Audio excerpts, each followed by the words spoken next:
করে ধর্ষণ, দেশ করে দর্শন, কর্তৃপক্ষ কিছু কয় না। লিঙ্গ ছিন্ন করে ধর্ম তলার মোড়ে কেন যে টাঙিয়ে রাখা হয় না?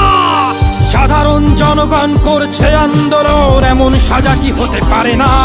যেন অভয়ার আত্মাও অট্ট হাস্যে বলে, দেখ বাপ বাপকেও ছাড়ে না। লক্ষ্য কি আজ দেখি পক্ষ, নই মোরা নির্বাক দর্শক।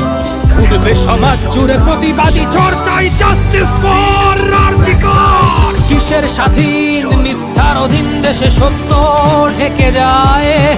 স্বাধীন দেশে কেন তিলোত্তমার চোখে রক্ত ঝরে যায়? আমার মা বোন চার দেয়ালে চিৎকার করে মরে, এমন সময় চুপ করে হায় বলো কেমন করে থাকি ঘরে? ভারত মাতার দুর্গা তোমার শক্তি রূপের দেখা দাও।